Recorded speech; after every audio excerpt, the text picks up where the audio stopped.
வணக்கம் நண்பர்களே. நேற்று வீடியோ போடுறதுக்கு மன்னிச்சிக்கங்க. இன்னைக்கு பேச்சுலர் லைஃப்ல 9th டே. நேற்று போயிட்டு வந்த ஈவினிங் ஷிஃப்ட்னால நான் காலையில ஒரு 9 மணிக்கு தான் எழுந்திரிச்சான். காலைல எழுந்துச்சு வெளியே வந்துட்டு பார்த்தா செம்ம வெயில். அப்படியே கையோட ஒரு கடைக்கு போயிட்டு ஒரு பிளாக் காஃபி போட்டு இன்னைக்கு ஒரு இடத்துக்கு போறேன் நண்பர்களே. எங்கன்னு பாத்தீங்கன்னா ஜிம்முக்கு தான் போலான்னு இருக்கேன். இன்னையில இருந்து இல்ல, மண்டேல இருந்து போறேன். அங்கிட்டு போயிட்டு ஒரு அட்மிஷன் போடலான்னு பார்த்தா கோச்சு யாருமே இல்ல. எப்படின்னு பார்த்தா கேமரா இருக்குமா, அதுக்கே மைக் இருக்குமா, அது வழியா தான் சொல்லுவாங்களாம். சரின்னு ஓகே சொல்லிட்டு ஒரு அட்மிஷனை போட்டு வந்துட்டேன் நண்பர்களே. அப்புறம் இன்னொரு விஷயம், நான் முன்னாடி ஜிம்முக்கு போனோம்னா முன்னாடி எல்லாம் அண்ணன் எப்படி இருப்பேன் தெரியுமா?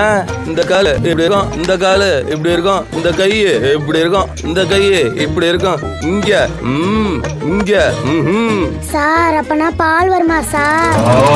சும்மா ஒரு ஜோக்கு சொன்ன நண்பர்களே. முன்னாடி போயிருக்கேன், ஆனா நின்றுவேன். இந்த வழியா கண்டினியூஸா போனோம். அப்புறம் அங்கிட்டு இருந்து ஸ்ட்ரைட்டா ரூமுக்கு வந்துட்டு சில பல துணிகள்லாம் இருந்துச்சு, அதை கொஞ்சம் தோச்சி போட்டு காலையில பிரேக்ஃபாஸ்ட்டுக்கு ஒரு பிரெட் ஆம்லெட் போட்டேன். எப்பயும் இட்லி பூரின்னு சாப்பிட்டு ஒரு மாதிரி இருந்துச்சு, அதனால இன்னைக்கு பிரேக்ஃபாஸ்ட்டுக்கு பிரெட் ஆம்லெட் சாப்பிட்டேன் நண்பர்களே. நெக்ஸ்ட் ஒரு 2 மணிக்கெல்லாம் தலை குளிச்சுட்டு ஷிஃப்ட் கிளம்பிட்டேன் நண்பர்களே. ஆல்ரெடி முடியெல்லாம் கொட்டின்னு இருக்குது, எந்த தண்ணியில குளிச்சு என்ன போகுது தெரியல. வெளியே வந்து பார்த்தா உக்காமக்கா அவ்வளோ வெயில். இது சரிப்பட்டு வராதரா சொல்லிட்டு கச்சி தண்ணியில் நினைச்சு தலையில போட்டுக்கின்னு அப்படியே நடந்து பஸ் ஸ்டாப் வரைக்கும் வந்துட்டேன். பஸ் ஸ்டாப்புக்கு வந்துட்டு நானும் வெயிட் பண்றேன் 10 நிமிஷம் ஆகுது, 20 நிமிஷம் ஆகுது. நடுவில் எதை சொல்ல மாட்டேன்ட்டேன். இதான் எங்க புது காஸ்டியூம், கம்பெனில கொடுத்தது தான் ஃபேண்ட். இன்னும் ஒரு 10 நிமிஷம் வெயிட் பண்ணி பார்ப்போம், இல்லைன்னா மறுபடியும் ரூம் கிளம்பி 10ல தான் நினைச்சேன். அப்புறம் ஒரு 1/2 மணி நேரம் சென்ட்டு வந்தான். ஒரு வழியா பஸ்ல ஏறி கம்பெனி கிளம்பிட்டேன் நண்பர்களே. கம்பெனில போன உடனே மனசு திருப்தியா ஒரு சிக்கன் பிரியாணி போட்டாங்க. அதை சாப்பிட்டு அதோட நைட்டு முடிச்சுட்டு வெளியே வந்தேன் நண்பர்களே. வெளியே வரக்குள்ள மணி 1 கிட்ட ஆயிடுச்சு. எப்படிதான் இப்பெல்லாம் வேலை பாக்குறானுன்னு தெரியல. எனக்கு ஃபர்ஸ்ட் டைம்ன்றதுனால இப்படி இருக்குதா, கொடூரமா இருக்கு நண்பர்களே. நைட் ஷிஃப்ட் போறவங்க எல்லாம் எப்படிதான் தாக்கு பிடிக்கிறான்னு தெரியல. நாளைக்கு பார்க்கலாம். பை.